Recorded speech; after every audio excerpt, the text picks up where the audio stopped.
ये अपन ने कल डिस्कस किया था सर। कोई बात नहीं। सर एक बार और समझना ठीक है चाहिए। ठीक है। कंपेयर टू सिमिलर बॉन्ड, अब puttable bond, usually puttable bond मतलब आपने बॉन्ड भी लिया है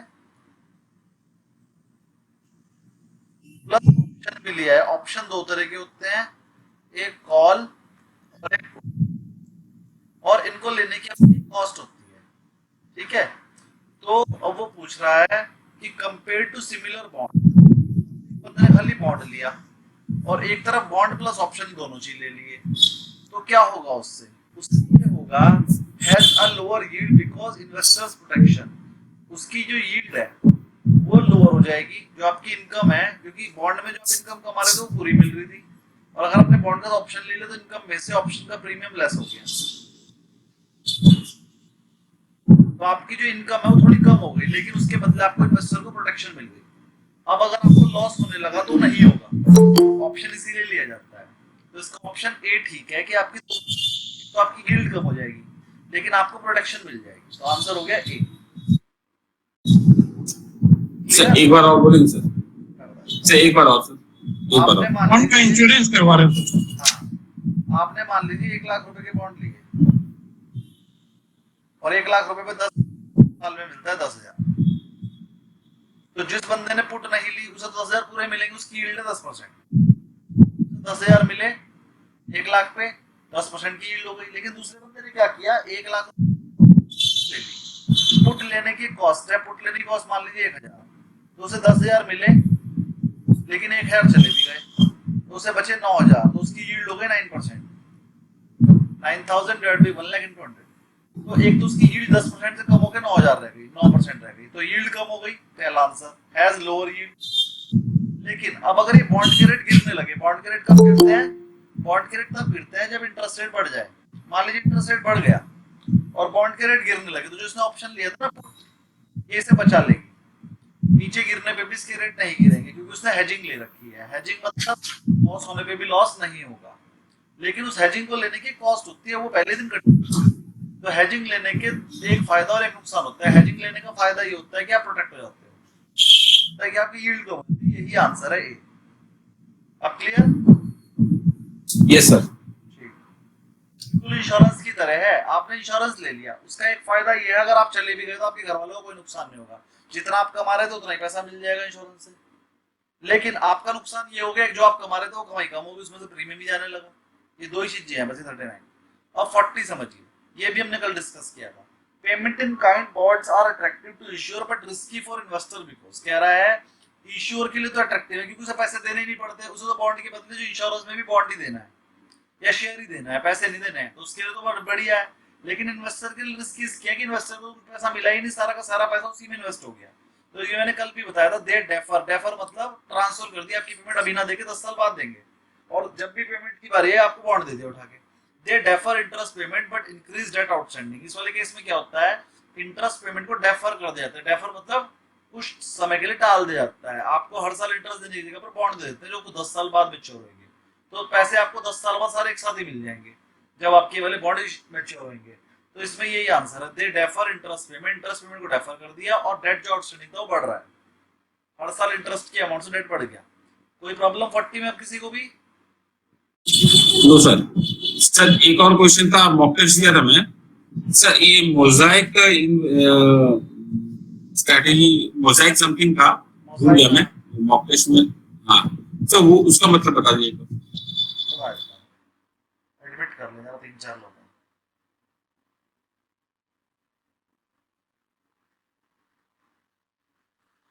हाँ जी, मोज़ेक वाला क्वेश्चन है, चलिए मैं बता देता हूँ। ये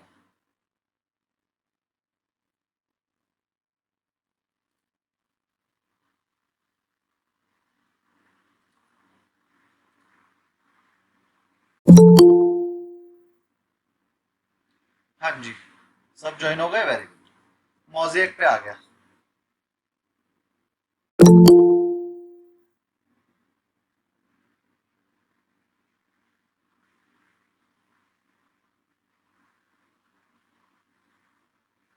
हैंग हो गया 1 मिनट।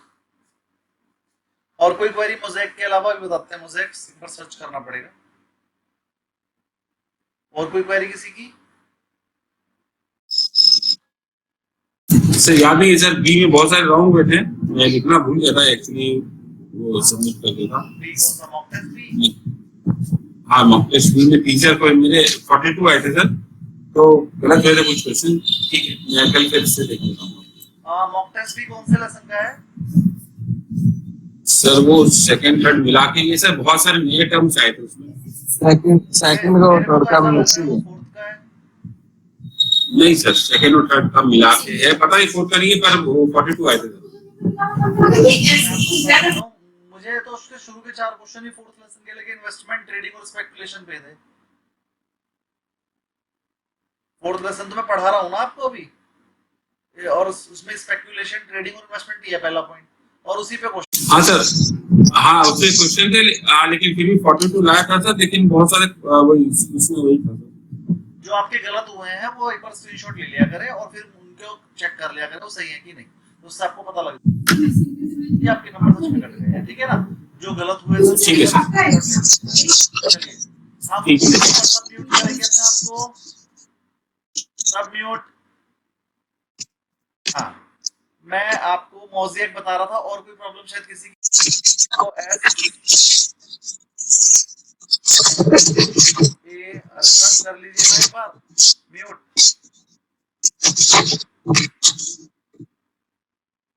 ये था, ये मैं आपको पढ़ा चुका हूं, एक बार फिर से पढ़ा रहा हूं। Insider information versus mosaic analysis. अब अगर आपको ये याद नहीं है तो ये बड़ी गलत बात है, क्योंकि मैंने इसको बहुत अच्छे से पढ़ाया था और शायद पूरी क्लास लग गई थी इसी एक ही पॉइंट पे। इनसाइडर इंफॉर्मेशन वो होती है सर जो आप गलत तरीके से एक इंफॉर्मेशन निकालते हो।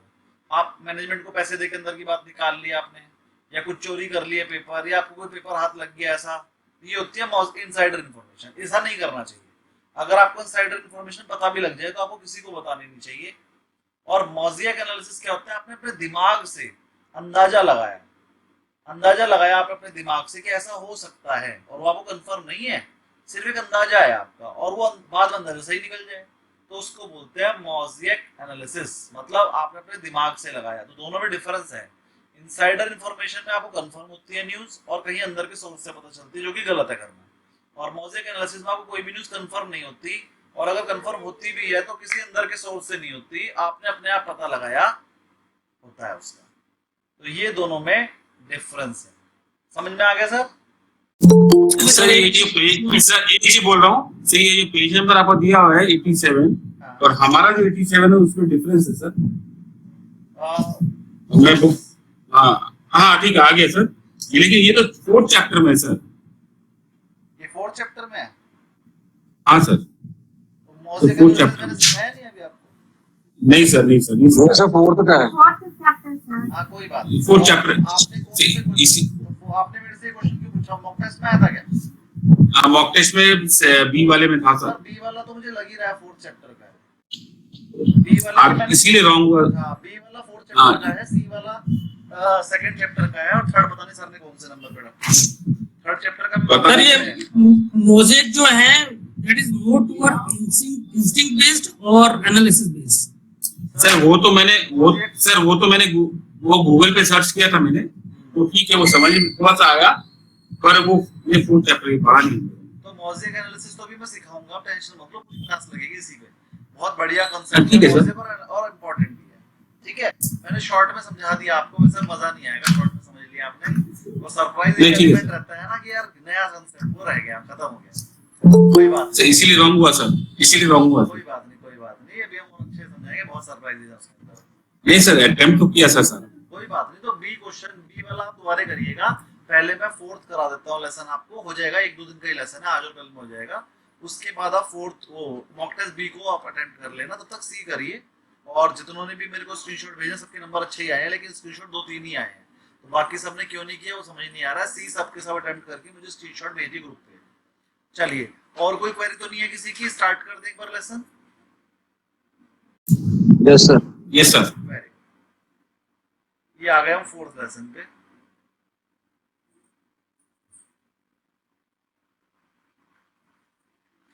कोई पेज नंबर बताएगा? 80 सर। 80 हाँ जी, 80 80 80।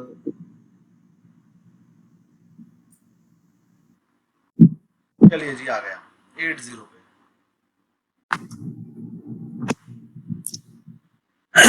Fundamental of research, difference between investing, trading and speculation. अब इन्वेस्टमेंट, ट्रेडिंग और स्पेकुलेशन के पहले डिफरेंस क्या है वो देख लेते हैं। इन्वेस्टमेंट क्या होती है? फोकसेस इन लॉन्ग टर्म, एक तो ये लॉन्ग टर्म ही होती है, और वेल्थ अपने आप करनी है बाय परचेजिंग एसेट्स। एसेट्स कोई सी भी हो सकती है, स्टॉक, बॉन्ड या mutual fund, by holding them period, लंबे टाइम के लिए, ऑफन ईयर्स और डिकेड्स, मतलब ईयर्स या फिर 10 20 30 सालों के लिए भी। इन्वेस्टमेंट करते समय और क्या देखते हैं सर? ऑब्जेक्टिव, एक तो build wealth gradually time. Investing का पहला ऑब्जेक्टिव आपका होता है लॉन्ग टर्म, और लॉन्ग टर्म का मतलब होता है 10-5 साल कम से कम, मिनिमम 3 साल तो होता ही है, मतलब बहुत शॉर्ट टर्म इन्वेस्टमेंट जिसे बोलते हैं वो भी 3 साल की होती है। पेपर में क्वेश्चन आ भी सकता है, short term investment horizon is, short term investment horizon 3 साल, 1 साल मत लिखाना, ऑप्शन में रहेगा। Short term investment horizon 3 years. Risk level आप देखो, आपने 100 लगाए, पहले साल में 110 हो गए, दूसरे साल में 120 हो गए, तीसरे साल में 130 हो गए, चौथे साल में 150 हो गए लगभग, ब्याज में ब्याज, छठे साल में वो 165 हो गए। अब 7वें साल में मार्केट 10% टूट गई, 10% टूट जाएगी तो कितनी टूट जाएगी? 15 रुपए टूट जाएंगे, 150 रह जाएंगे।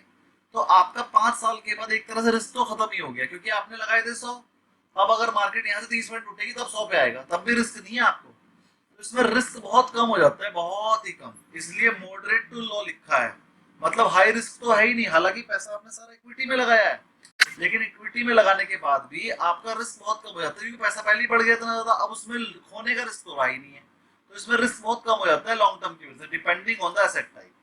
अब डिसीजन बेसिस, डिसीजन कैसे लेना होता है? आपने फंडामेंटल एनालिसिस करना होता है जब भी आपको लॉन्ग टर्म एनालिसिस करना, लॉन्ग टर्म की इन्वेस्टमेंट करना हो। इवैल्यूएट कंपनी की फाइनेंशियल इंफॉर्मेशन देखो, मैनेजमेंट देखो और ग्रोथ देखो, और लॉन्ग टर्म में कंपनी कैसा करेगी ये देखना है आपको। अगर कंपनी लॉन्ग टर्म में अच्छा करेगी तो आप उसका शेयर लॉन्ग टर्म के लिए ले लोगे। रिटर्न्स डिराइव्ड फ्रॉम, अब इसमें रिटर्न दो तरह की होती है, एक तो कैपिटल एप्रिसिएशन तो मिलती है, डिविडेंड और इंटरेस्ट भी आपको मिलता है। तो इसमें दो तरह की आती है, ये पेपर में जरूर आएगा ये क्वेश्चन कि इन्वेस्टमेंट में आप कौन कौन सी इनकम लेते हो, तो आप कहोगे कैपिटल एप्रिसिएशन, डिविडेंड, इंटरेस्ट, दो तरह की इनकम होती है। एग्जांपल म्यूट हो जाइए, buying share of a blue chip company like Reliance, TCS या कोई भी company, holding them 5 to 10 year, और लॉन्ग टर्म के लिए आपने उसे होल्ड कर लिया, इसे बोलेंगे इन्वेस्टमेंट।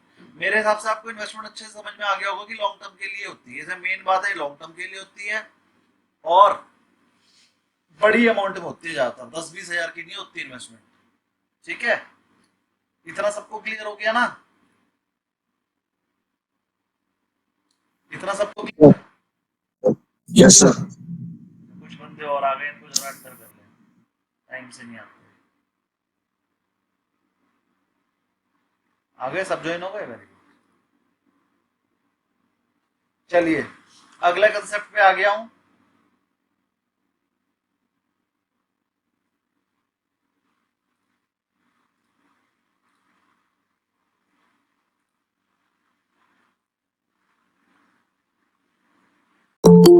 क्या करें, क्लास डिस्टर्ब रहती है, मुझे एडमिट करना पड़ रहा है, नहीं करूंगा तो आप मैसेज डाल देंगे, इसलिए।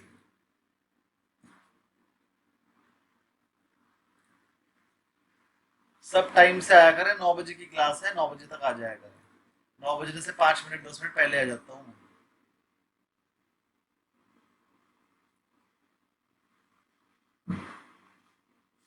चलिए जी बढ़ते आगे।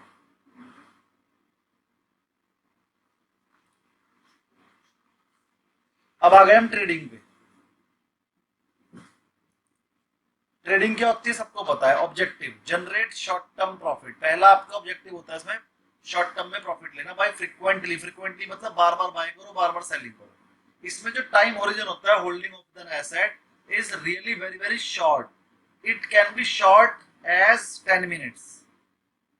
ट्रेडिंग आपकी 10 मिनट आप होल्ड करोगे वो भी ट्रेडिंग है, एक दिन होल्ड करोगे, 2 दिन होल्ड करोगे वो भी ट्रेडिंग है, एक हफ्ता होल्ड कर लोगे वो भी ट्रेडिंग ही है। और पोजिशनल ट्रेडिंग हम करते हैं उसी को बोलते हैं जो हम एक हफ्ते होल्ड करके करते हैं। तो टाइम ओरिजिन इसमें क्या रहता है, बहुत शॉर्ट टर्म रहता है। कितना रहता है सर, सेकंड से लेके वीक्स तक चला जाता है, इसे ट्रेडिंग बोलते हैं।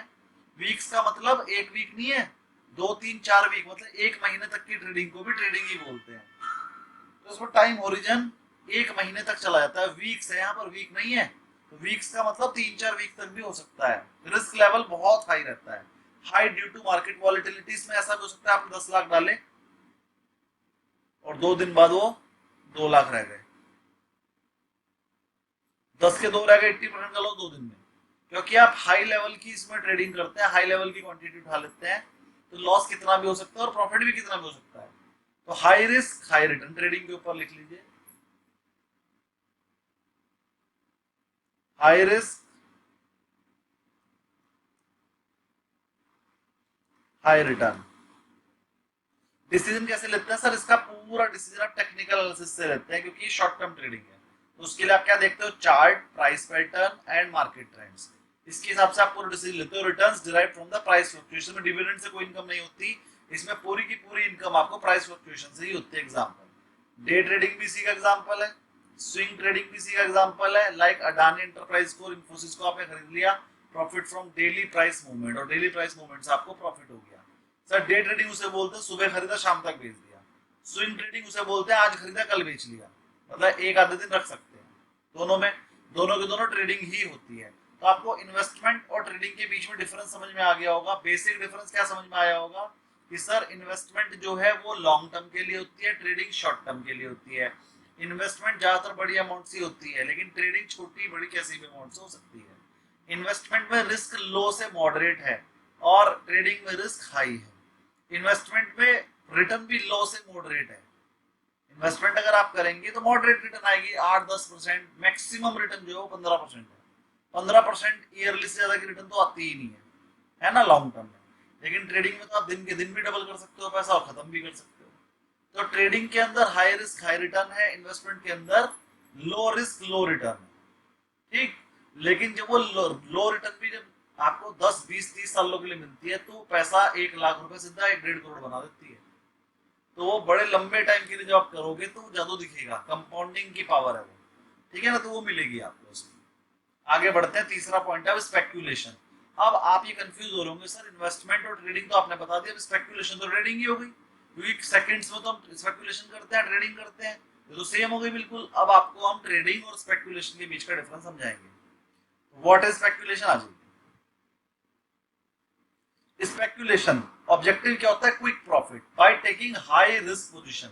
इसमें इंपॉर्टेंट लाइन बस यही है, हाई रिस्क पोजीशन। देखिए अगर आपके पास 10 लाख रुपए आपके अकाउंट में है और आपने पोजीशन 10 से 15 लाख की ली, तो ये ट्रेडिंग है। लेकिन आपके अकाउंट में 10 लाख रुपए हैं और आपने पोजीशन ले ली 50 लाख रुपए की, इसी को बोलते हैं हाई रिस्क पोजीशन, इसे बोलते हैं फिर स्पेक्यूलेशन। जब 10 लाख से 50 लाख का काम करोगे तो 10 लाख डूब भी सकते हैं और 10 से 20 भी हो सकते हैं सेकंड्स में, तो इसे बोलते हैं speculation based on the market movement और इवेंट्स। टाइम होरिजन क्या होता है? Very short, hours two weeks को चाहे इसमें से काट भी दो, आवर्स टू वीक। स्पेक्यूलेशन में बहुत शॉर्ट टर्म ट्रेडिंग करते हो। अगर कोई बंदा स्पेक्यूलेशन कर रहा है, मान लीजिए ऑप्शंस में ट्रेडिंग कर रहा है और पूरे महीने लेके बैठा है, उसकी जीरो हो जाएगी।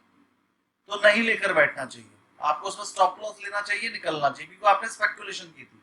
आपने कोई ट्रेडिंग में इन्वेस्ट किया, ट्रेडिंग या इन्वेस्टमेंट थोड़ी की उसके अंदर। अगर आप कॉल्स में पुट्स में काम कर रहे हो तो वो स्पेक्यूलेशन है, तो उसे ज्यादा लंबा नहीं रखना चाहिए।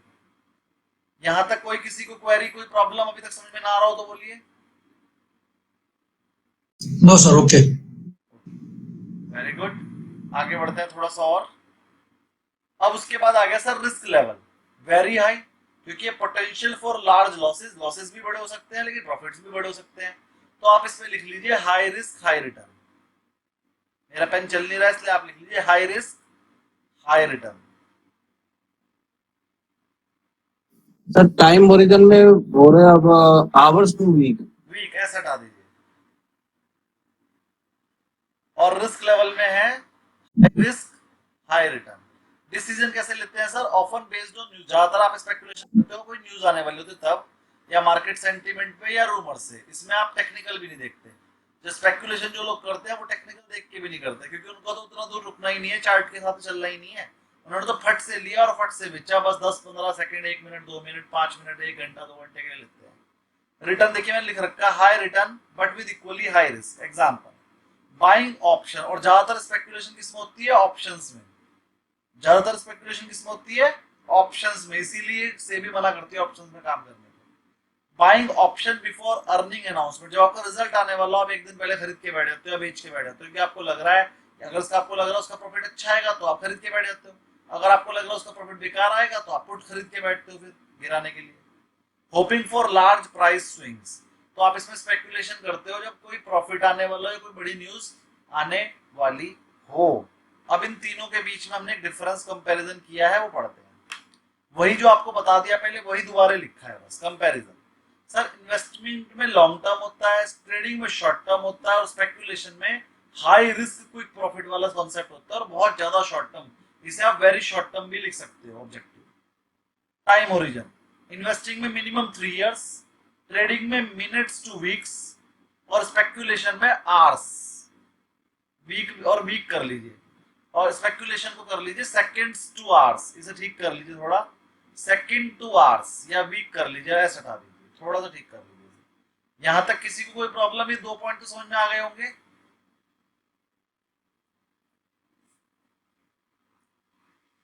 Yes sir. किसने बोला यस सर?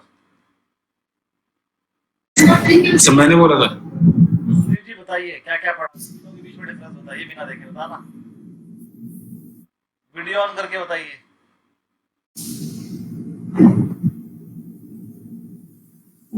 सर एक्चुअली घर पे रूम पे हूँ सर। अच्छा, और कोई बताएगा? मैं बता देता हूँ सही। सर मैंने बताऊँ क्या? एक मिनट। सर 2011 में कोल इंडिया मिला था मेरे को आईपीओ में। सर कौन बोल रहे हैं पहले बताइए। मैं बोल रहा हूँ सर सीबी सूर्यवंशी। सूर्यवंशी जी, क्लास से रिलेटेड क्वेश्चन है क्या, आउट ऑफ द क्लास है? नहीं इन्वेस्टिंग बता रहा हूँ मैं। अच्छा अच्छा अच्छा, इन्वेस्टिंग सूर्यवंशी जी के अलावा और कौन बताना चाहता है? 2011 में सूर्यवंशी जी, कोल इंडिया में 245 में आज 400 रुपए का है। सूर्यवंशी जी अभी हम जिससे पूछेंगे वो बताएगा। तो एक सचिन जी ने हैंड रेस किया है, एक सूर्यवंशी जी ने किया, और कोई बताना चाहता है? हाँ तो नूरानी जी बताएंगे, चलिए बताइए sir. Sir investing long term होता है, लॉन्ग टर्म के लिए किया जाता है। उसमें प्रॉफिट भी मॉडरेट होता है, रिस्क भी मॉडरेट होता है, और ट्रेडिंग, अच्छा तीनों बताना है। ट्रेडिंग शॉर्ट टर्म होता है, शॉर्ट टर्म बोला तो मिनट से होके वीक्स तक भी जा सकता है, और उसमें हाई रिस्क है, हाई प्रॉफिट है। और स्पेकुलेशन है, वो ज्यादा रिस्की है, मतलब कंपेयर टू ट्रेडिंग और इन्वेस्टमेंट से ज्यादा रिस्की है स्पेकुलेशन, और इसका ये रिस्क मिनट से सेकंड से वीक तक जाता है। शॉर्ट टर्म होता है, वो वेरी शॉर्ट टर्म होता है। Very good. अब इसके बाद सचिन जी आप एक बार दोहराओ और अच्छे से बताइए। जी सर, ये जो तीनों पैरामीटर है सर, इन्वेस्टिंग, ट्रेडिंग और स्पेकुलेशन, उसको ध्यान रखने के लिए अगर हम 6 वर्ड याद करें, OTR और DTR। O से ऑब्जेक्टिव, ऑब्जेक्टिव हमारा क्या है? अगर हम इन्वेस्टिंग करते हैं तो ऑब्जेक्टिव हमारा वेल्थ क्रिएशन है, अगर हम ट्रेड करते हैं तो ऑब्जेक्टिव हमारा प्रॉफिट है, और अगर हम स्पेकुलेशन करते हैं तो ऑब्जेक्टिव हमारा मतलब it's gambling kind of thing. ठीक है, अब T की बात करते हैं, टाइम होरिजन। तो अगर हम इन्वेस्टमेंट करते हैं तो हमारा टाइम होरिजन जो है वो 3 साल से ऊपर का है। ठीक है, अब अगर OTR, तीसरा चीज R की बात करते हैं, रिस्क लेवल।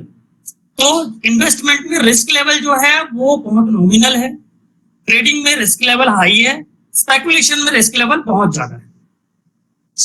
ठीक है, तो ये हमारा OTR हो गया। उसके बाद हमारे पास 3 पैरामीटर और है सर, एक बार मैं थोड़ा सा देख लेता हूँ। ओके, OTR के बाद हाँ रिटर्न भी आ गई। हाँ हेलो जी बोलिए जी। उसके बाद इन्वेस्टमेंट जो रहता है sir, that is totally fundamental based. ठीक है, और ट्रेडिंग जो रहता है वो एनालिसिस बेस्ड है, और स्पेकुलेशन जो है वो स्पेकुलेशन बेस्ड है। ट्रेडिंग किस चीज पे बेस्ड है? Trading analysis, technical analysis based. Technical analysis पे। ये वाला पॉइंट किसी ने नहीं किया था। Very good. और कुछ? और sir high risk high reward चलो वो तो हमने कवर कर दिया अब सर। बताइए सूर्यवंशी जी, और एग्जांपल मत दीजिएगा जो थ्योरी बताइए। स्पेकुलेशन जो है हमारा अंदाजा है थोड़ी देर के लिए कि भाई ये हो सकता है, तो हम उसमें ले लेते हैं कॉल, और पता चला कि अंदाजा ठीक हो गया तो प्रॉफिट हो जाएगा, और गलत हो गया तो फिर लॉस हो जाएगा। और बाकी दो सर स्पेकुलेशन में सर हम कॉल ऑप्शन ले सकते हैं, स्पेकुलेशन कॉल ट्रेडिंग में हम देखते हैं सर कि कहीं पर जो है मान लीजिए किसी स्टॉक में ज्यादा वॉल्यूम आ रहा है तो हम वहां पर पोजीशन बनाते हैं, जैसे आप बनाते हैं कभी कभी कि इसमें ऑपरेटर आ गया है तो 2-4 दिन के लिए अपन इसको ले लेते हैं। सर वो रिवाइज कराइए तो जो बताया है। जो चार्ट है वो चार्ट के हिसाब से अपन टेक्निकल देख के हम उसको डिसीजन लेते हैं कि हम इसको ट्रेडिंग करते हैं, 1 दिन की, 2 दिन की, या हफ्ते भर की। और इन्वेस्टिंग में हम उसके लॉन्ग टर्म फंडामेंटल को देख के फिर हम वो स्टॉक खरीदते हैं कि भाई इसको 4 साल, 5 साल, 10 साल रखना है। तो इन्वेस्टिंग में फंडामेंटल जो एनालिसिस है वो सबसे इम्पोर्टेंट है, वो बिना देखे नहीं करेंगे तो फिर इन्वेस्टिंग में गलत हो सकती है। ठीक है उमारेश जी, एक बार आप स्पेकुलेशन का Yes, sir. स्पेकुलेशन का Sir, ये- आप क्लियर कर देते हैं। क्या क्वेश्चन है? सर ये इन्वेस्ट स्पेकुलेशन का सिर्फ आप पॉइंट क्लियर कर दो, क्योंकि ट्रेडिंग और इन्वेस्टिंग समझ में आ रहा है, और स्पेकुलेशन जो है वो भी मेक क्विक प्रॉफिट है, तो वो तो उसके साथ ही मैच हो गए ना ट्रेडिंग के साथ। ठीक है उमारेश जी, और बताएंगे इन तीनों के बीच का डिफरेंस थ्योरेटिकली। जी बताइए। Sir investment trading and speculation sir एक कॉम्बो ही है सर। एक आदमी when he loses his patience in trading, he goes for investment, he goes for trading, and when he loses his patience in trading, he goes for speculation, sir. The best way is to maintain patience and invest looking at the right spirit, sir. So if you're looking for money making, then you should not this thing. Investment is the best subject. Keep it for long term basis, minimum 6 months to 1 year, not 3 years also. Once your money is doubled 2 or 3 times, then you go, but never involved into speculation, sir. It's a very dangerous thing to lose money at a very short notice. Good. Prasad ji, एक बार आप बताएंगे जो मैंने पढ़ाया वो वाला। हाँ सर, बताइए। मुझे लगता है कि स्पेकुलेशन पे जिसको डाउट है तो स्पेकुलेशन जो है वो क्विक प्रॉफिट पे है। Basically it is news, rumour और कोई सेंटिमेंट बेस्ड है। जैसे कि बजट में कोई डिक्लेयर हो गया सुबह सुबह तो मार्केट धड़ल्ले से ऊपर चला जाता है, नहीं तो धड़ाम से गिर जाता है। वहां पे ऐसा टारगेट और स्टॉप लॉस इतना कुछ मायने नहीं रखता है, वहां पे मल्टीपल्स में आपको प्रॉफिट मिलता है। अगर आप ट्रेडिंग देखेंगे या वो दूसरा स्पेकुलेशन छोड़ के अगर आपने ट्रेडिंग देखा तो ट्रेडिंग में टेक्निकल एनालिसिस होता है, एक स्टॉप लॉस होता है, एक टारगेट रहता है, और जो रूटीन में ट्रेडिंग करते हैं उनका टारगेट रहता है कि वो बस 2%, 3% आया तो हम बाजू में हट जाएंगे। लेकिन स्पेकुलेशन में वो बात नहीं रहती है। स्पेकुलेशन में कभी कभी इमोशंस आ जाते हैं, कभी कभी ग्रीड आ जाता है, और वो रैली भी वैसी होती है कि आपको बहुत कुछ देती है। और अगर आप इन्वेस्टमेंट का देखें तो investment is totally long term, 3+ years का होराइजन होता है उसमें, और उसमें मॉडरेट रिस्क होती है या वेरी लो रिस्क भी हो सकती है, और रिटर्न भी मॉडरेट ही आते हैं बेस्ड ऑन योर टाइम। अगर आप टाइम हॉरिजॉन 20 साल का रखेंगे तो आपके जो 9%, 10% या मैक्सिमम 15% जो कुछ भी रिटर्न आएंगे वो भी बहुत हाई होंगे। 1 लाख के आपके 1.5 करोड़ रुपए भी हो सकते हैं 30-35 साल तक रखे तो, या फिर वो 2.25 करोड़ तक भी जा सकते हैं। सबने सही बताया, लेकिन जो मेरा पूछना था वो जो मैंने बुक में पढ़ा है, ये सब तो सब तो वो तो फिर स्पेकुलेशन तो फिर सट्टेबाजी हुई ना फिर। अब मैं एक बार तीनों दोबारा से क्लियर कर दूं। इन्वेस्टमेंट मतलब आपने पैसा लगाया लॉन्ग टर्म के लिए, और ज्यादातर इन्वेस्टमेंट होती है कैश में। आपके पास 10 करोड़ रुपए पड़े थे, आपने 10 करोड़ के स्टॉक डाल दिए, भूल गए, या फंड खरीदा, म्यूचुअल फंड खरीदा, डाल दिए, भूल गए। तो इन्वेस्टमेंट ज्यादातर होती है कैश में, इन्वेस्टमेंट कैश में ही होती है, तो उसे हम बोलते हैं लॉन्ग टर्म इन्वेस्टमेंट, उसी को इन्वेस्टिंग बोलते हैं। और इसमें आपका जो ध्येय रहता है, आपका जो टारगेट रहता है वो ये रहता है कि मैं 25 साल बाद निकालूंगा, 30 साल बाद निकालूंगा, जब मेरा पैसा 4 गुना हो जाएगा तब निकालूंगा, उसे बोलते हैं इन्वेस्टमेंट। ट्रेडिंग होती है कि मैंने आज 10 लाख रुपए लगाए हैं, मुझे 5% का प्रॉफिट होगा, मैं निकाल लूंगा। आपने 10 लाख लगाए, 2 दिन बाद आपको 50,000 बचे, आप निकाल कर घर और पार्टी कर रहे हो, है ना, आज पियेंगे सारी रात। तो 50,000 रुपए कमाए, आपका टारगेट रहता है मैंने 10 लाख लगाए, 50,000 मिले मैं घर, या आपने 10,000 लगाए हैं, मुझे 500 मिले, तो आज भैया शाम को मेरा फिल्म देखने का काम हो गया। ये जो भी आपका टारगेट है भाई किसी भी वजह का, तो वो होती है ट्रेडिंग, छोटे प्रॉफिट। लेकिन वो छोटे नहीं है, वो बड़े हैं एक्चुअल में। 5% एक दिन में कमा रहे तो बड़ा ही हो गया ना, लेकिन अमाउंट क्या आपसे छोटा है। अब आपने क्या करा, इसमें रिस्क ज्यादा लेते हैं। ये ज्यादातर किस चीज में होती है, फ्यूचर में होती है, या फिर आप थोड़ी एक्स्ट्रा पोजीशन बनाते हैं। आपके पास पैसे तो थे 1 लाख रुपए, लेकिन कंपनी इसमें मार्जिन फंडिंग करती है, 1 लाख में आप 2 लाख की पोजीशन ले सकते हो। तो जब 1 लाख में 2 लाख की पोजीशन लोगे, तो एक भाई आपने 1 लाख रुपए अकाउंट में थे, लेकिन शेयर ले लिए 2 लाख के, और वो 2 लाख वाला शेयर सिर्फ 1%, आपको प्रॉफिट 1% का होना चाहिए था 1 लाख पे 1,000, लेकिन होगा 2,000, क्योंकि आपने शेयर 2,000 के लिए 2 लाख के लिए थे, तो 1 लाख लगा के 2,000 बच गए।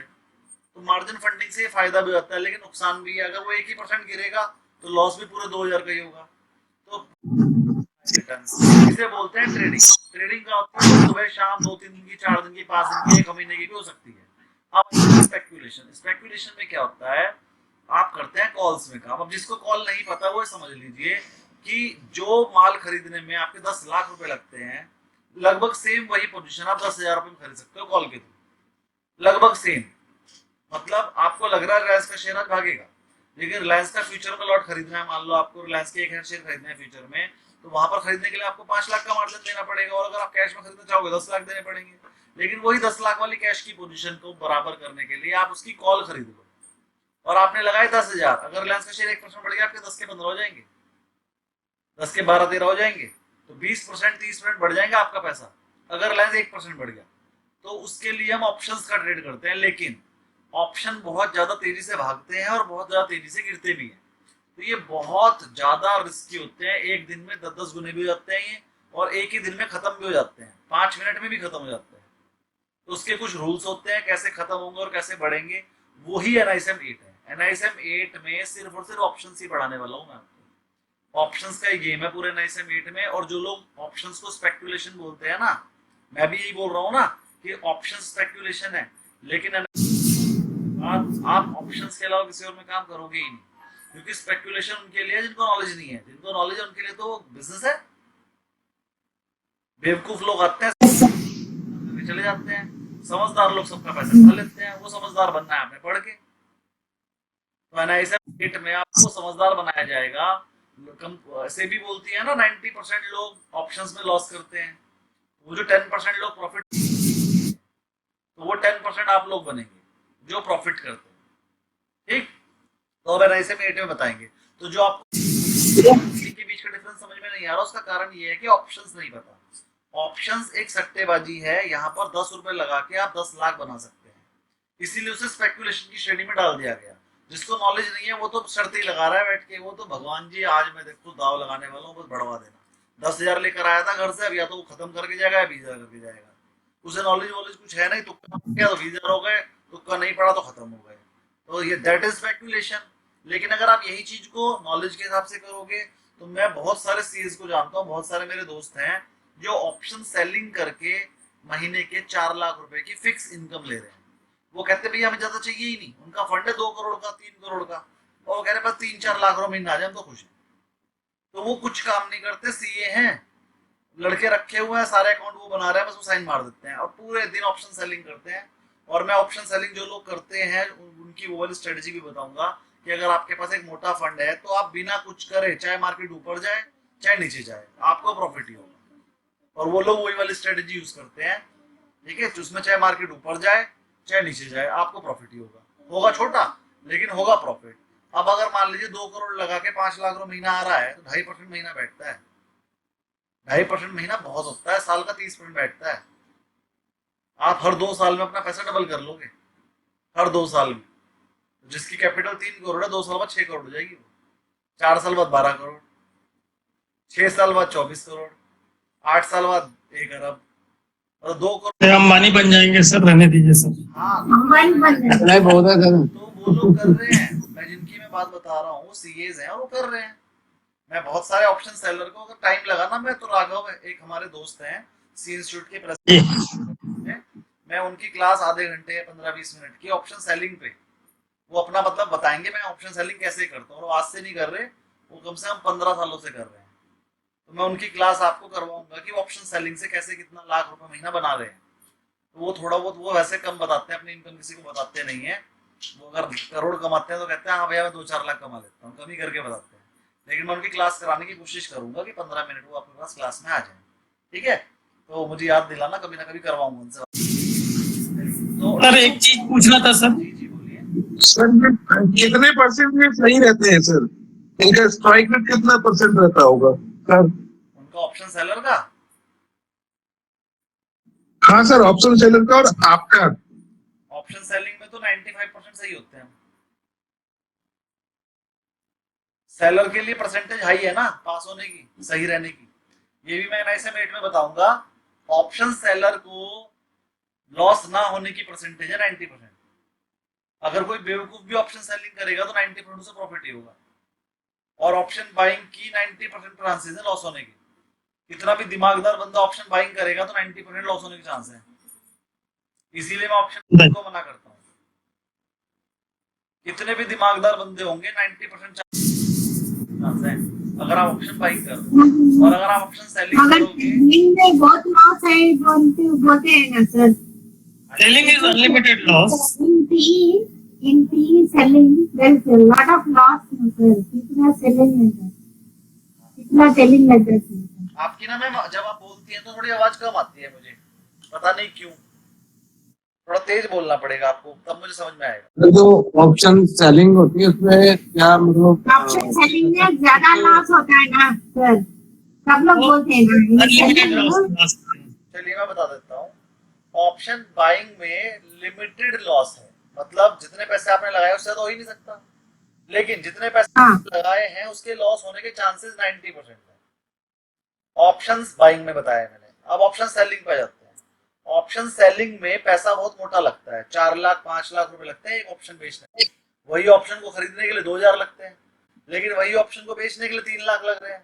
2000 कहाँ 3 लाख, कई गुना पैसा लगता है और लॉस भी हो सकता है ज्यादा। लेकिन लॉस होने के चांसेस सिर्फ 10% है, होगा ही नहीं लॉस। कितने भी बेवकूफ हो आप, ऑप्शन सेलिंग में लॉस होना बड़ा मुश्किल है, मतलब होता ही नहीं है।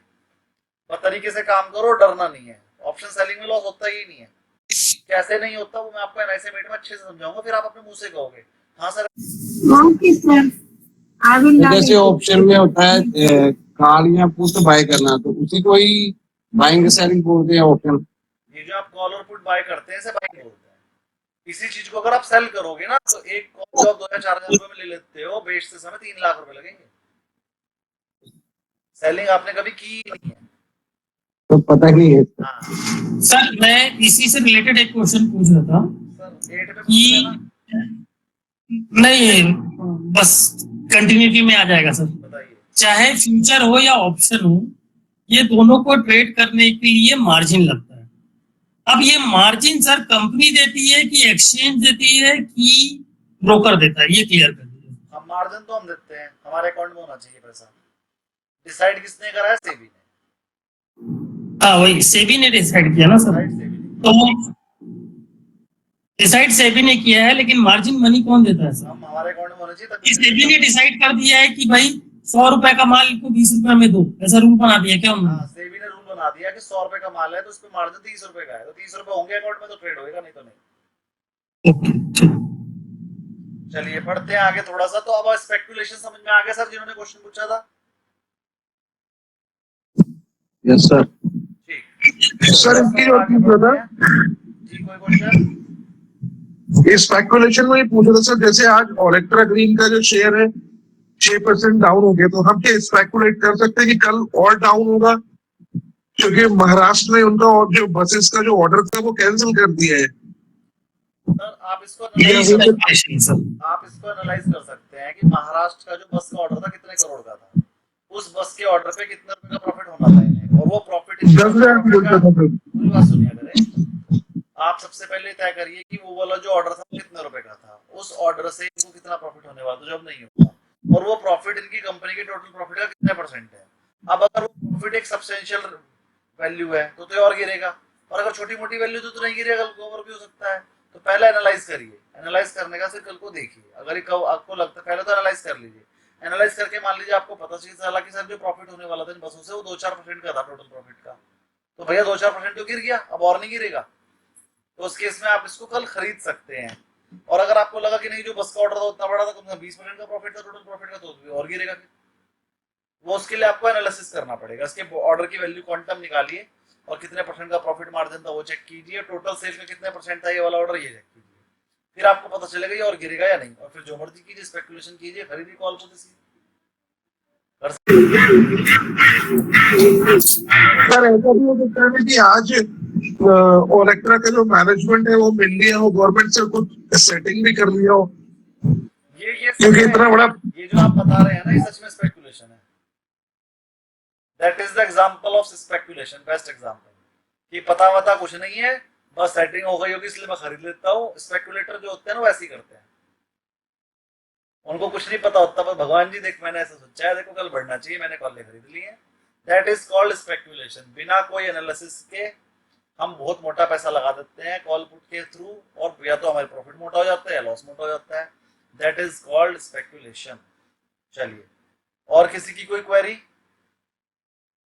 सर ये जो आप इनसाइडर ट्रेडिंग भी स्पेकुलेशन में आएगा क्या? इनसाइडर ट्रेडिंग बिल्कुल, इनसाइडर ट्रेडिंग तो गलत है करना, इनसे सेबी को पता लग गया जेल में डलवा देगी। इनसाइडर ट्रेडिंग नहीं करनी चाहिए, और ये स्पेकुलेशन का पार्ट नहीं है, अलग पार्ट है, और फोर्थ लेसन में अच्छे से समझाऊंगा। हर्षा जी की कोई क्वेरी थी, बोलिए। सर ये जो आप बता रहे थे ना, ये जो आप फंडामेंटली आप बता रहे हो, बट ये फंडामेंटल जो है वो कितना वैलिड है, कहाँ तक एक्चुअली प्राइस ऑलरेडी प्राइस्ड इन है, कैसे पता चलेगा? टेक्निकली में तो पता चल जाता है, जैसे कि अभी आपका पतंजलि आपने लास्ट टाइम लिया था, वो एक्चुअली बढ़ना था, प्रॉफिट तो अच्छा आया था, बट गिरा, तो वो तो प्योरली टेक्निकली काम कर रहा है, वो फंडामेंटली काम नहीं कर रहा है। तो कैसे एक्चुअली पता चलेगा कब फंडामेंटल यूज करना है, कब टेक्निकल यूज करना है? मैं आपको बताता हूँ पतंजलि क्यों गिरा। पहले पतंजलि पे काम कर लेते हैं, और अगर आप कह रहे हैं वहां पर टेक्निकली काम करा है, तो फिर आपको उस दिन बता देना चाहिए था जब मैंने कहा था पतंजलि खरीदना है। आप कहते थे टेक्निकली तो ये रॉन्ग है, टेक्निकली तो गिरना नहीं, टेक्निकली उस समय पर सही था सर, उस समय पर अच्छा था, मतलब उसके बाद आपका कहना ये है कि जब मैंने कॉल दी थी वो टेक्निकल लेवल से भी बढ़ना था और मेरे लेवल से भी बढ़ रहा था, लेकिन वो हाँ, दोनों ही फेल हो गए। लेकिन मैं आपको बता दूं, मैंने पतंजलि अभी तक किया हुआ और मैं प्रॉफिट में हूं पतंजलि, क्योंकि मैंने नीचे जाने के बाद उसे एवरेज भी करवाया है और आज आ गया है। कहो तो लो मैं दिखा देता हूँ, इससे बड़ा है, ये देखिए। नहीं, मैं जानना ये चाहता था कि देखिए, आपने उस दिन एनालिसिस भी किया था, आपने बताया था कि एक्चुअली प्रॉफिट अच्छा है, डेटा तो बहुत अच्छा था। रीजन बता रहा हूँ सर क्यों गिरा। हाँ। पतंजलि जो शेयर है वो बहुत कम लोगों के पास है, क्योंकि अभी लिस्ट हुई है कंपनी 2 साल पहले, और फ्यूचर में तो वो अभी आया है कुछ टाइम पहले ही, है ना। तो बहुत कम लोगों के पास है, और जब बहुत कम लोगों के पास होता है तो वो अपनी न्यूज पे रिएक्ट नहीं करता है, और पतंजलि उनमें से एक शेयर है ज्यादातर अपनी न्यूज पे रिएक्ट नहीं करता है।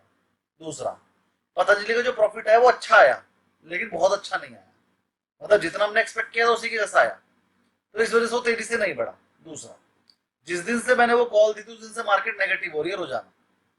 निफ्टी की अगर मैं बात करूं, निफ्टी रोजाना नेगेटिव हो रहा है, और जिस दिन निफ्टी पॉजिटिव हो रही है उस दिन पतंजलि भी पॉजिटिव जा रहा है। तो वो निफ्टी का शेयर है और निफ्टी के हिसाब से चलता है, एफएमसीजी का शेयर है, एफएमसीजी के हिसाब से चलता है।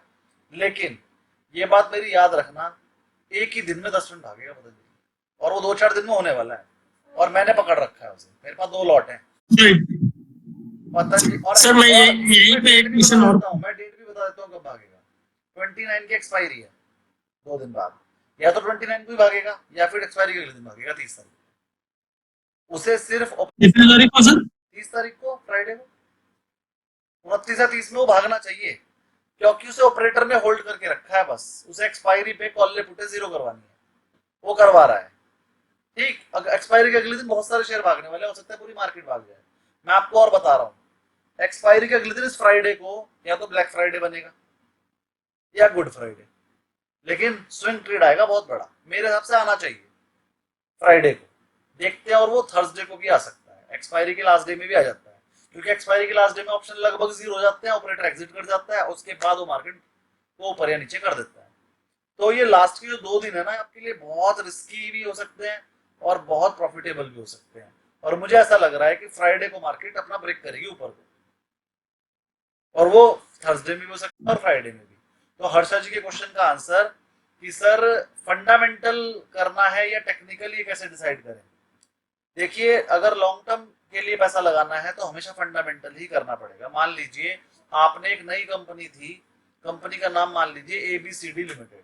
अब एबीसीडी लिमिटेड अभी लिस्ट हुई है 2-4 साल पहले, और आपने टेक्निकल एनालिसिस करके पता लगाया कि तो 4 साल से लॉन्ग टर्म चार्ट इसके बढ़िया बन गए, 4 साल में, आप 10 साल में बन गए, और आपने उसमें पैसा लगा दिया और अभी उसके प्रॉफिट का पता नहीं है, मैनेजमेंट का पता नहीं है। तो लॉन्ग टर्म का पैसा क्या होता है कि आपको बहुत छोटा मार्जिन चाहिए होता है, भैया मुझे 10-15% का मार्जिन मिल जाए, मैं खुश हूं पूरे साल में।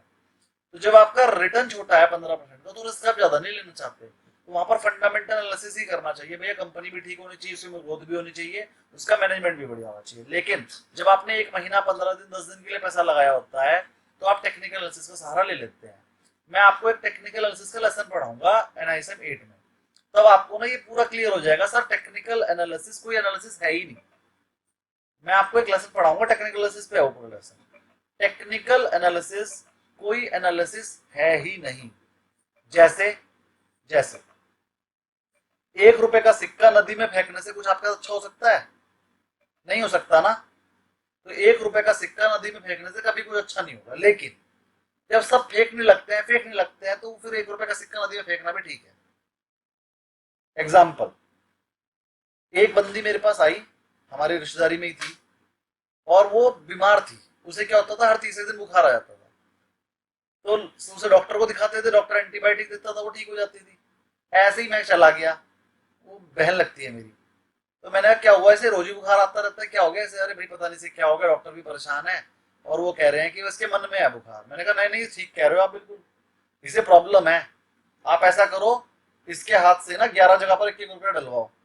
11 मंदिरों में भेज दिया मैंने उसे ऐसे ही, और 1-1 रुपया चढ़वा दिया, और उसे ना घूमने का, उसे घुमा दिया, पैदल घुमा दिया 11 मंदिर में, तो थोड़ा सा उसे अच्छा लगा पर चल के, और आप बिलीव कीजिए वो ठीक हो गई।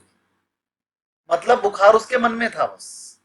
और उसने कहा अरे शिवा ने सही बताया। मैंने कहा मैंने थोड़ी बताया, मैंने 11 पंडितों से पूछकर बताया, और उसे आप 11 मंदिरों में ले जाओ पैदल, सब आसपास में ही थे उसके घर के, 2-3 किलोमीटर चलवा दिया मैंने उसे, 1-1 रुपए का सिक्का चढ़वा दिया, हाथ लगवा के प्रसाद चढ़वा दिया 11 जगह पे, और वो पूरे दिन घूम गई। सर्दियों का टाइम था, वो घुमा ही सब जगह परिवार वालों के साथ, संडे का दिन था, और वो शाम को घर आ गए और वो ठीक हो गई। अगले दिन से स्कूल जाना शुरू, कॉलेज जाना शुरू, बढ़िया काम कर रही है, सब सही। तो अब क्या हुआ था, जो मैंने करा ना ये गलत था, लेकिन क्योंकि सब कर रहे हैं, मन में बैठ चुका है तो सही है। बिल्कुल ऐसा ही एनालिसिस है टेक्निकल एनालिसिस कोई एनालिसिस नहीं था। फिर एक अर्थशास्त्री आया, अर्थशास्त्री ने कहा यार 400 रुपए पे ना, अगर किसी ने 310 पे खरीदा होगा, वो भी कितना भी रख ले 400 पे तो बेच ही देगा। फिर जिसने 320 पे खरीदा वो भी 400 पे तो बेच ही देगा। 430, 40, 50, 60, 70 सबके सब 400 बेच देंगे। लेकिन जिसने 390 पे खरीदा होगा वो 400 पे नहीं बेचेगा, क्योंकि उसे 390 पे सोच के नहीं खरीदा मैं 400 बेचूंगा। उसने टारगेट लगाया 450 का, लेकिन 300 से लेके 390 वाले, 380 वाले तो 400 बेचेंगे ना। तो 400 एक हर्डल है। तो एक बंदे ने टेक्निकल एनालिसिस ऐसे बनाया कि भैया ये जो मतलब ये कोई एनालिसिस नहीं है, ये एक आपका जो ह्यूमन बिहेवियर है, कि ह्यूमन बिहेवियर ये है कि राउंड ऑफ लेवल पे एक वहां पर हर्डल आती है। फिर ह्यूमन बिहेवियर ये भी है यार, पिछली बार भी 383 से गिरा था यार, 2 बार 383 से गिर गया यार, तीसरी बार भी गिरेगा। ये भी ह्यूमन बिहेवियर है कि जहां से कोई शेयर 2 बार लौट गया, तीसरा बंदा रिस्क नहीं लेगा, वो यार यहीं से लौटता है, मैं तो 382 पे बेच दूंगा। ये ह्यूमन बिहेवियर पे एक एनालिसिस बना दिया गया, that is called technical analysis. तो ये अच्छा है, मैं भी कह रहा हूं, क्योंकि सबके सब मानते हैं उसे। अब अगर 100 बंदे 383 में बेचने को बैठे हैं, तो आप भी 383 में बेच दो, आप 84-85 के लिए बैठे हो। तो इसलिए टेक्निकल एनालिसिस काम करने लगा, क्योंकि ह्यूमन बिहेवियर पे बेस्ड है, लेकिन ये अपने आप में कुछ एनालिसिस है नहीं। अब बस ह्यूमन बिहेवियर को रीड करने वाले अलग अलग पैटर्न बनाते रहते हैं, लेकिन वो है सब कुछ ह्यूमन बिहेवियर पे बेस्ड। अगर आप किसी मनोवैज्ञानिक से मिलोगे, साइकियाट्रिस्ट से मिलोगे, तो वो आपकी पूरी हेल्प कर सकता है। टेक्निकल एनालिसिस उससे बड़े तो कोई बताएगा ही नहीं। तो टेक्निकल एनालिसिस, ये चार्ट पैटर्न जो भी है ना, ये सबके सब एक मनोवैज्ञानिक ने बनाए हैं, अलग अलग मनोवैज्ञानिकों ने बनाए हैं, और ये सही काम करते हैं, क्योंकि वो हमारे ह्यूमन के ऊपर बेस्ड है, और वो अपनी सब चीजों को बेस्ड करके बनाते हैं। और मैं भी बनाता हूँ, मैं खुद हिप्नोटिज्म पे थोड़ा सा पढ़ चुका हूँ, और मैं मनोवैज्ञानिक भी जानता हूँ, मनोवैज्ञानिकता भी जानता हूँ, और मैं वो बता सकता हूँ आप क्या सोच रहे हैं। आपने देखा भी होगा, कभी कभी मैं आपके आंसर खुद ही दे देता हूँ, क्योंकि मैं पहचान लेता हूँ आप क्या पूछने वाले हैं। और ऐसे ही मैं टेक्निकल एनालिसिस भी कर लेता हूँ, ये पता लगा के कि कहाँ पर कोई बंदा क्या करेगा। और कुछ पैटर्न को मैं फॉलो करता हूँ, कुछ को नहीं करता हूँ। भाई मेरे हिसाब से वो गलत है पैटर्न, मैं नहीं करता। कुछ पैटर्न बने हुए हैं, लोगों ने बना दिए, मैं नहीं मानता उन पैटर्न्स को। भैया ये मनोवैज्ञानिकता अब नहीं रही, तो पुरानी हो गई। तो जो मनोवैज्ञानिकता अब नहीं काम कर रही उसका उस वाला पैटर्न फॉलो क्यों करूँ। तो मैं आपको टेक्निकल एनालिसिस पे ये मनोवैज्ञानिकता का पाठ पढ़ाऊंगा एक दिन के लिए। मैं नहीं कह रहा हूँ मेरी बात मानिए, मैं बिल्कुल नहीं कह रहा हूँ। टेक्निकल एनालिसिस अपने आप में एक आर्ट है और उसके लिए रूल बने हुए हैं, लोग पढ़ा रहे हैं, अच्छी खासी फीस ले रहे हैं, 2-2, 3-3 लाख रुपए, और लोग दे भी रहे हैं, उनका प्रॉफिट भी हो रहा है, सॉफ्टवेयर भी बने हुए हैं, सॉफ्टवेयर भी बिक रहे हैं, टेक्निकल एनालिसिस पे बेस्ड है, वो भी चार्ट एंड पैटर्न्स पे बेस्ड है। तो लोग पागल नहीं है, मैं नहीं मानता, है ना। और सबकी सोच अलग अलग हो सकती है, हो सकता है आप मानते हो। मैं फंडामेंटल पढ़ाऊंगा। NISM 15 में टेक्निकल एनालिसिस का कुछ कोर्स नहीं है, सिर्फ इतना ही है, व्हाट इज टेक्निकल एनालिसिस, और उसमें हम चार्ट पैटर्न पढ़ते हैं बस। कोई पैटर्न कोई चार्ट आपके कोर्स में नहीं है। टेक्निकल एनालिसिस से रिलेटेड कुछ भी कोर्स में है ही नहीं। सेबी भी नहीं मानती, NISM भी नहीं मानता टेक्निकल एनालिसिस को, तो इसलिए वो कोर्स है ना।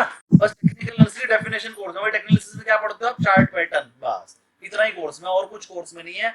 NISM टेक्निकल एनालिसिस कोर्स में नहीं है, तो वो मुझे नहीं पढ़ाना है, ठीक है ना। तो जो टेक्निकल एनालिसिस मानते हैं वो पढ़ सकते हैं, मुझे भी आता है। कोई मैं बता दूंगा, मुझे भी आता है पूरा टेक्निकल, और जो मुझे नहीं होगा सर जी से पूछ लीजिएगा। तो टेक्निकल एनालिसिस सब म्यूट टेक्निकल एनालिसिस बहुत काम की चीज है, लेकिन बेस्ड किस पे है वो, ह्यूमन बिहेवियर। और ह्यूमन बिहेवियर में तो सारे ह्यूमन आ गए, और अब तो भैया बहुत सारे लोग उसे फॉलो भी करते हैं टेक्निकल एनालिसिस को, अब तो और काम की चीज हो गई। लेकिन किताबी भाषा के हिसाब से टेक्निकल एनालिसिस कुछ नहीं है, किताबी भाषा के हिसाब से।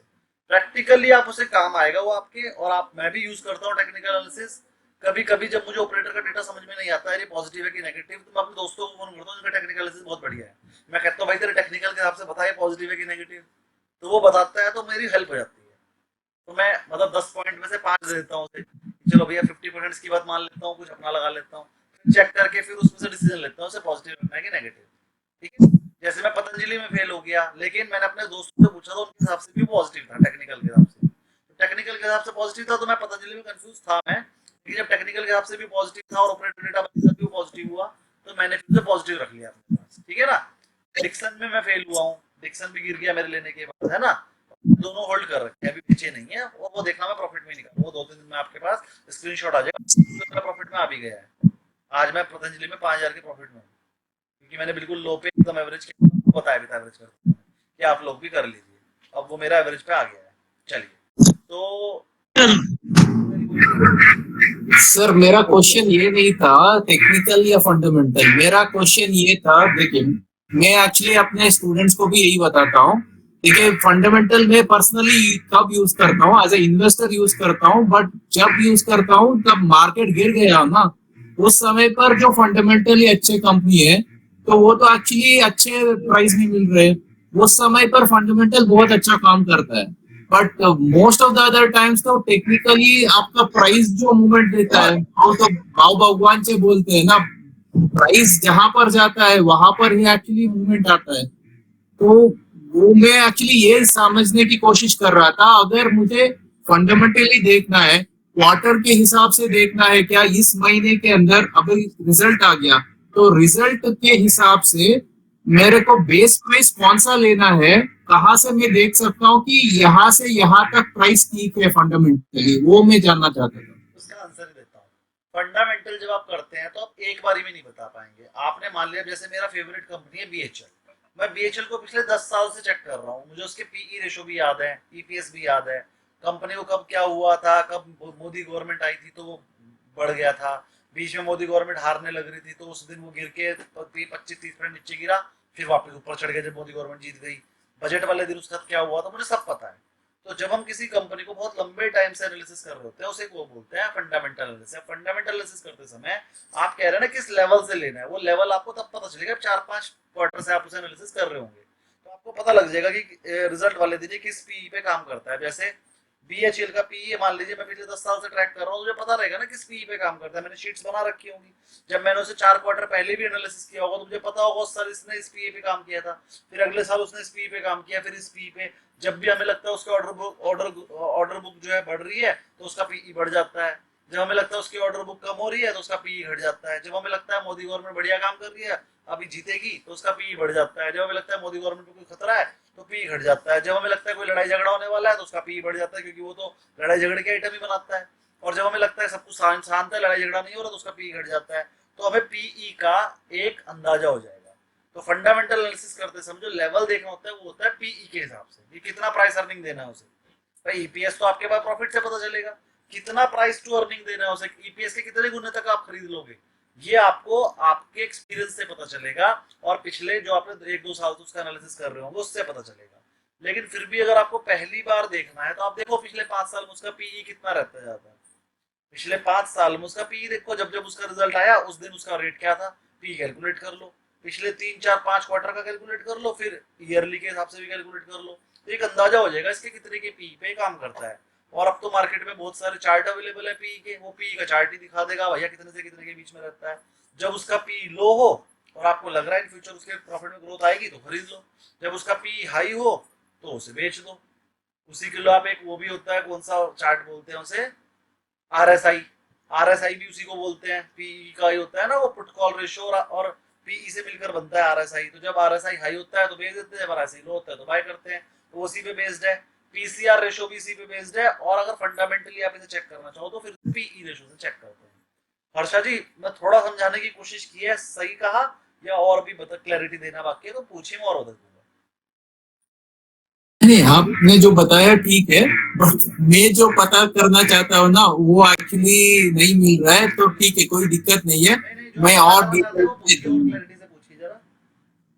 नहीं, मुझे खाली एक बेस प्राइस चाहिए जहां से मैं पता कर सकूं कि क्या यहाँ से प्राइस जो है वो देखिए अब इस क्वार्टर में एक्चुअली रिजल्ट इतना आया है तो उसके हिसाब से अगले 3 महीने में या 6 महीने के अंदर इतना प्राइस तक ठीक है, वो एक्चुअली जो वो बोलते हैं ना। की कोशिश करता हूँ, आपका शायद क्वेश्चन ये है कि सर आज रिजल्ट आने वाला था और मैंने रिजल्ट से पहले मैंने उसको रीड किया और अब मैं रिजल्ट की वेट कर रहा हूँ। अब जैसे रिजल्ट आया तो टीवी पे लिखा आया कि बीएचएल का रिजल्ट पिछले क्वार्टर से 20% बढ़कर आया, तो मैं कैसे डिसाइड करूं कि अब 20% रिजल्ट बढ़कर आया तो इसका प्राइस कहां तक जाएगा?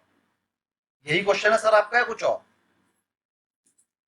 जनरली देखिए ये बोलते हैं कि प्राइस जो भी होता है हमेशा एक्चुअली जो भी प्राइस मार्केट में चल रहा होता है हमेशा 3 महीने या 6 महीने के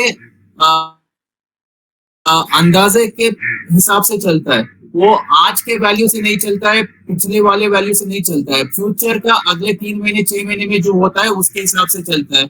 बहुत लोग बोलते हैं कि ट्रेलिंग पीई ले लो, उसके हिसाब से अगले 3 महीने में 6 महीने में पीई के हिसाब से क्या होगा, उसके हिसाब से प्राइस क्या होगा वो देखो। तो वो एक्चुअली मुझे खाली ये जानना था कि कौन सा बेस प्राइस के हिसाब से हम ये बोलते हैं ना ओवर वैल्यूड है, अंडर वैल्यूड है, ये कैसे पता चलता है? वही आंसर दे रहा हूँ आपका क्वेश्चन, मैं फिर से दोहरा रहा हूँ। मेरे हिसाब से आपका क्वेश्चन यही है कि सर बीएचएल का रिजल्ट आज आने वाला था और उसका रेट चल रहा था 220। अब ये 220 में ऐसा नहीं है कि अगर उसका प्रॉफिट 20% बढ़ गया तो वो भागेगा, क्या पता सबकी एक्सपेक्टेशन पहले से यही हो कि 20% तो बढ़ना ही है प्रॉफिट।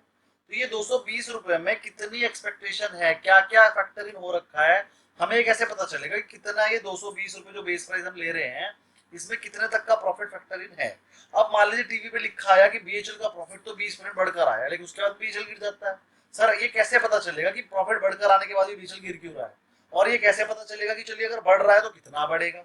अब मान लीजिए टीवी पर लिखा आया अरे बीएचएल का रिजल्ट आया 20% profit up from the last quarter और 35% up from the last year, और लेकिन उसके बाद वो बीएचएल भागना शुरू हो गया। अब सर ये बता अभी हम कैसे डिसाइड करें कितना भागेगा, बेस प्राइस को हम क्या माने? यही क्वेश्चन है शायद आपको यहाँ तक मुझे समझ में आ रहा है कि सर इसको एनालाइज यस सर, कितना भागेगा या गिरेगा तो क्यों गिरेगा, तो उसका मैं आंसर बता देता हूँ।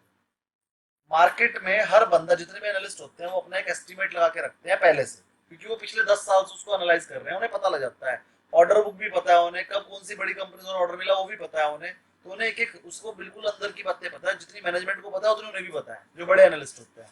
अगर आप भी किसी कंपनी को थ्रोली एनालाइज करोगे तो ये सब आपको भी पता रहेगा, क्योंकि आप क्या करोगे, जब भी किसी कंपनी को बड़ा ऑर्डर मिलता है वो एनएससी को बताता है। एनएससी कहाँ लिख देती है, एनएससी पे। आप स्क्रीनर पर स्टॉक को लिस्ट कर लो, आपका मेल भी आएगा फिर, है ना, स्क्रीनर पर शेयर को डाल दो, तो जब भी कोई न्यूज आया करेगी उससे रिलेटेड एनएससी पे, तो आपको मेल आ जाएगा करेगा, अपना मेल चेक करते रहिए, आपको बीएचएल के बारे में सब कुछ पता चलता रहेगा। तो बीएचएल कंपनी को जितने भी बड़े ऑर्डर मिलेंगे आपको पता लग जाएगा, बीएचएल कंपनी में कोई बड़ा कॉन्ट्रैक्ट करा आपको पता लग जाएगा, बीएचएल कंपनी के मार्जिन बड़े होंगे तो आपको पता लग जाएगा, कोई लॉस होगा तो आपको पता लग जाएगा। तो रिजल्ट आने से पहले ही सारी न्यूज आपके पास है।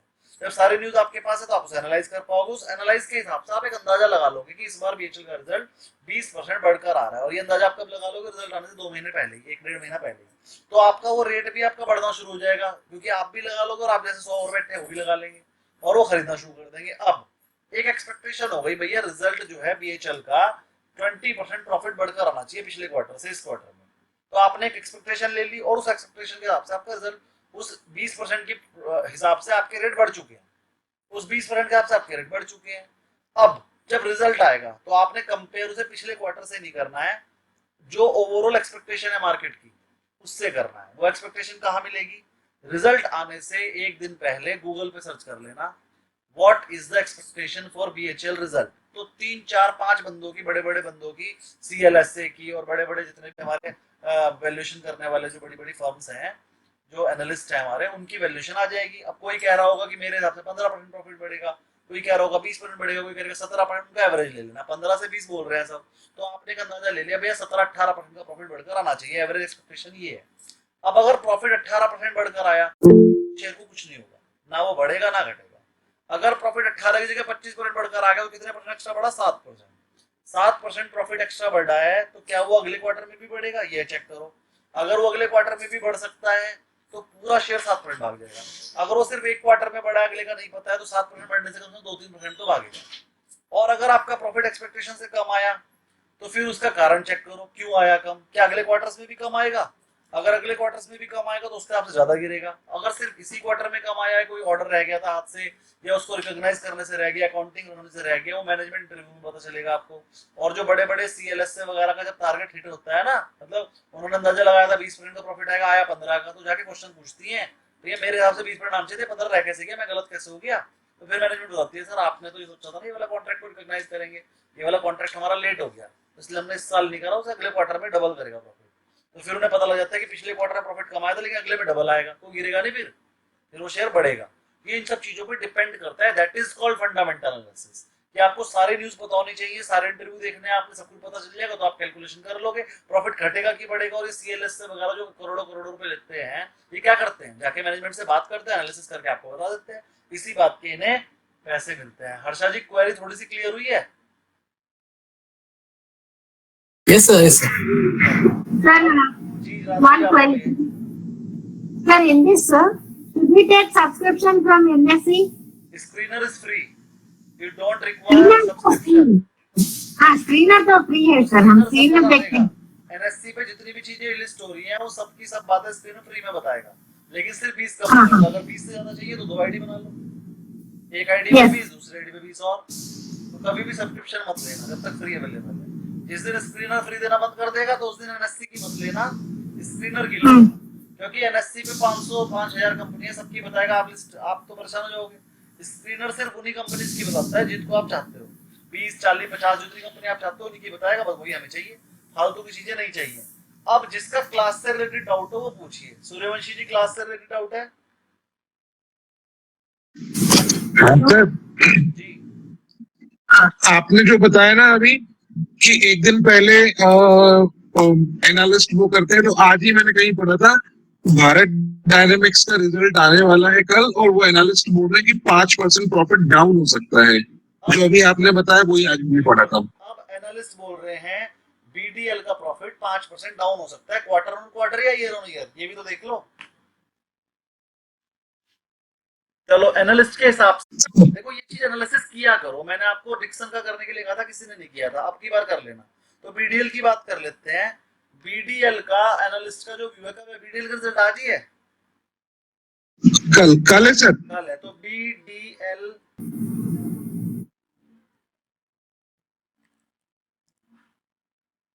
ये है BDL price according to analyst BDL price target नहीं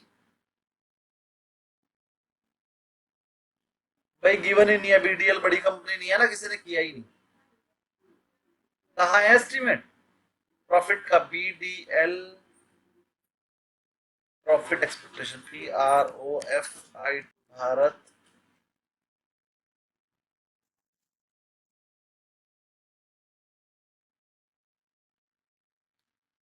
बीडीएल का प्रॉफिट आ गया है देखते हैं क्या है EBITDA डिक्लाइंस 65 पैसे का डिविडेंड भी दे दिया क्वार्टर 4 का रिजल्ट आ चुका है रिपोर्टेड 5.54% ईयर ऑन डिक्लाइन आ गई है ठीक है नेट प्रॉफिट में 5% का डिक्लाइन आ गया वो एक्सपेक्टेशन के हिसाब से ही आया और 272 आया 28 से revenue more than double revenue double हुआ है stand on EBITDA decrease 1.57% and an EBITDA margin of 22.43% result तो ठीक लग रहा है मुझे सर इसको पढ़ना भी सिखा दीजिएगा ना एक बार वो 8 में सिखाएंगे वैसे तो इसमें भी सीख सकते हो आप एनालिस्ट तो आप बन रहे हो लेकिन पढ़ोगे तभी तो आएगा पढ़ना सीखो पढ़ो सर रेवेन्यू डबल हुआ मतलब सेल डबल हुई है रेवेन्यू डबल हुआ है क्यों हुआ है चेक करो और अगर रेवेन्यू डबल हुआ है तो प्रॉफिट क्यों नहीं डबल हुआ है चेक करो ये इंपॉर्टेंट बात है इसकी अब इसने बोला है भारत डायनेमिक ने year on year decline profit तो डिक्लाइन हुआ है 5% और revenue more than double revenue double कैसे हो गया इसकी पूरी की पूरी प्रोजेक्ट रिपोर्ट पढ़ो इसकी है ना एनुअल रिपोर्ट उसमें नीचे लिखा होगा रेवेन्यू डबल क्यों नहीं हुआ उसका रीजन निकाल के दो मुझे फिर मैं बता दूंगा क्या होगा इसमें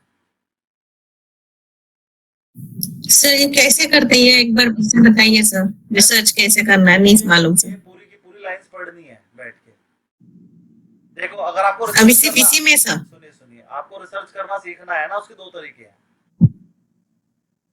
मैं आपको एक बात बताता हूँ एक इंसान को ना चोरी करनी थी चोरी करने के दो तरीके हैं रास्ते में जो भी ज्यादा अच्छा सा लगे स्मार्ट सा उसको चोरी कर लो और दूसरा तरीका कर रहा है उसके घर चोरी कर लो भाई जो खर्च कर रहा है उसके पास तो पैसा है ही ना तो दो के लिए एक तो होती है टॉप टू टॉप और एक होती है डाउन टू टॉप तो मैं कहता हूँ टॉप टू डाउन पे आ जाओ मतलब उल्टा चलो तो अगर आपने ये पता लगाना है कि ये कंपनी की रिसर्च कैसे करनी है तो उसके लिए आप क्या करो जब किसी ने कोई रिसर्च की हो तो वो रिसर्च रिपोर्ट पढ़ लो तो उसमें सब लिखा होगा मैंने रिसर्च कैसे की वो बताएगा आपको कि सर बीडीएल का प्रॉफिट डबल आया था लेकिन जब मैंने चेक किया तो वो डबल तो ऐसा था ही नहीं वो तो 10 साल पुराना प्रॉफिट आज रिकॉग्नाइज कर लिया जो भी रीजन होगा वो रिपोर्ट में लिखा होगा तो आपको लॉजिक पता चलेगा कि अगर डबल हुआ हो प्रॉफिट और वो किसी और साल का रिकॉग्नाइज हुआ तो उसे नहीं लेना होता तो अगर आप रिपोर्ट्स पढ़ोगे ना तो आपको एनालिसिस आ जाएगा जो बड़ी बड़ी कंपनी अपनी रिपोर्ट निकालती है वो मिल जाती है कहाँ मिलती है ट्रेंड लाइन पे TREND ये ना इस पे ट्रेंड लाइन पे जाओ और रिपोर्ट निकाल लो अलग अलग नहीं नहीं और उन्हें पढ़ लो ये क्या है TREND ये है ट्रेंड लाइन पे जाओ लॉगिन करो और अपनी रिपोर्ट निकाल लो और पढ़ लो और फिर उससे आपको आ जाएगी नहीं समझ में आया तो फिर मैं बैठता हूँ यहाँ पर जाओ और यहाँ पर रिपोर्ट मिलेगी कहीं ना कहीं देखो ये रिपोर्ट और ये रिसर्च रिपोर्ट लेटेस्ट आई से पढ़ लेना देखो NHPC पे आई हुई है थॉमस कुक पे आई हुई है देखो रिपोर्ट PDF में डाउनलोड कर लेना और उसमें सब कुछ लिखा होएगा और भी कंपनियां है देखो ये बैंक निफ्टी पे भी आई हुई ITC पे आ गई देखो उसने टारगेट डाउन कर दिया रेडी को खेतान पे है एक्सावेयर पे है और देखो और ये निफ्टी 50 वाटेक वाबाग सब पे है इन्हें सारी की सारी पढ़ लो सारी की सारी पढ़ के जो है आपको क्वेरी नहीं रहेगी सर कैसे एनालिसिस करते हैं देखो समझ रहे हो ना मेरी बात उल्टा चलो जो रिपोर्ट ओके हाँ जो रिपोर्ट लोगों ने बना रखी है उसे पढ़ो नहीं समझ में आया तो सर मेरे समझ में नहीं रिपोर्ट ही बता दो तो मैं बता दूंगा ठीक है तो आपको ठीक है रिपोर्ट सर, बनाना ठीक है अपने आप आ जाएगा और जब आप 100 200 500 रिपोर्ट पढ़ लोगे ना फिर आपको किसी की रिपोर्ट पढ़ने की जरूरत नहीं है फिर आपको सब क्रक्स पता लग जाएंगे कैसे रिपोर्ट बनती है क्या चीज सोचनी होती है जो इन्होंने रिपोर्ट में सोचकर लिखा है वही आप सोचोगे वही आपको देखना है उस कंपनी में जो उन्होंने देखा है तो आप 500-700 रिपोर्ट पढ़ लो और जो समझ में नहीं आए मेरे से पूछ लो और फिर अगली रिपोर्ट ना जब अगली रिपोर्ट आए तो पहले उसका एनालिसिस खुद करो और खुद एनालिसिस करने के बाद फिर रिपोर्ट पढ़ो फिर चेक करो कि आपने कुछ नया ढूंढा जो उसने ढूंढा या जो आप ढूंढने से रह गए क्या उसने ढूंढा तो आपको या तो आप फेल हो जाओगे कि भैया मैं ढूंढ नहीं पाया, इसने ढूंढ लिया। फेल हो जाओगे तो भी कोई बात नहीं भैया, अगली बार ढूंढ लेंगे। और अगर पास हो एनालिस्ट ढूंढ नहीं पाया, आपने ढूंढ लिया, बस उस दिन आप एनालिस्ट बन गए। भाई इतनी बड़ी बड़ी कंपनियां जिन्हें लाखों करोड़ रुपया मिलता है, पूरी टीम उनके, वो ढूंढ नहीं पाए कोई असली चीज, और आपके पास वो पॉइंट है, वो फिर आप पास हो गए, उठा के उसे डाल लो अपनी, फिर लोग आपको फॉलो करेंगे, उसी से आपकी धीरे धीरे धीरे धीरे नॉलेज। तो हाथ पकड़कर कितने दिन? हाँ जी सर ये रिपोर्ट कितने दिन का आता है? क्वार्टरली आता है? ये ट्रेंड लाइन को देखते रहो, रोज की दो चार रिपोर्ट मिलती रहेंगी आपको। महीने अच्छा, रिपोर्ट मिल जाएंगी, एक महीने में 3 रिपोर्ट रोज भी पढ़ोगे। और एक एक का सर, एक कंपनी का? अलग कंपनीज का आएगा, एक कंपनी का 3 महीने में एक आधी रिपोर्ट आ जाती है, 1 या 2 रिपोर्ट आ जाती है 3 महीने में एक बार। ओके ठीक है, तो आप अपनी कुछ ओके छाट लो, 15 20 25 कंपनी छाट लो, और उन कंपनीज की सारी रिपोर्ट पढ़नी है आपने, सारी न्यूज आपको पता होनी चाहिए, सारी सेल की फिगर, आपको डेट भी पता होनी चाहिए, सेल की फिगर किस दिन बताती है, किस टाइम बताती है, डायरेक्टर कौन है, उसकी सैलरी कितनी है, फुल टाइम डायरेक्टर कौन है, सारी नॉलेज होनी चाहिए अपनी कंपनी के बारे में, तब आप उसका फंडामेंटल एनालिसिस बन पाओगे। छोटी मोटी नॉलेज से कुछ नहीं होगा, पूरी नॉलेज रखो अपनी चीज के बारे में, तब आप उसका एनालिसिस कर पाओगे। क्लास लंबी हो गई है, पूरा पैराग्राफ कवर करना है, और म्यूट कीजिए सब। तो इसका होता है लॉन्ग टर्म वेल्थ, इसका शॉर्ट टर्म, इसका हाई रिस्क, और ये भी शॉर्ट टर्म होती है, ultra short term, ultra.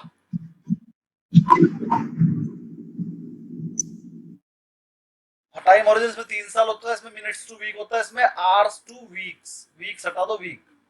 Risk level से low to moderate, high, very high. Return capital growth plus dividend मिलता है, इसमें खाली प्राइस मूवमेंट मिलता है, इसमें हाई रिस्क हाई रिटर्न होता है, और इसमें कैप प्राइस मूवमेंट को छोड़ो, इसमें तो पता नहीं डबल ट्रिपल 4 गुना हो जाते हैं 10 मिनट में। डिसीजन इसमें फंडामेंटल एनालिसिस चलता है, इसमें टेक्निकल एनालिसिस चलता है, इसमें मार्केट सेंटीमेंट चलता है। स्पेकुलेशन में तो ना टेक्निकल देखना पड़ता ना फंडामेंटल। एग्जांपल, इसमें आप म्यूचुअल फंड स्टॉक में पैसा लगाते हो, इसमें इंट्राडे ट्रेडिंग कर लेते हो, इसमें डेरिवेटिव और ऑप्शंस में ट्रेडिंग करते हो, और आपको ये सारे के सारे पता होने चाहिए। 6 तरीके के हैं, आपको सारे पता होने चाहिए। पेपर में इन 6 में से कुछ भी आ सकता है, इन 6 में किसी को कुछ समझ में ना आया हो तो पूछ लीजिए।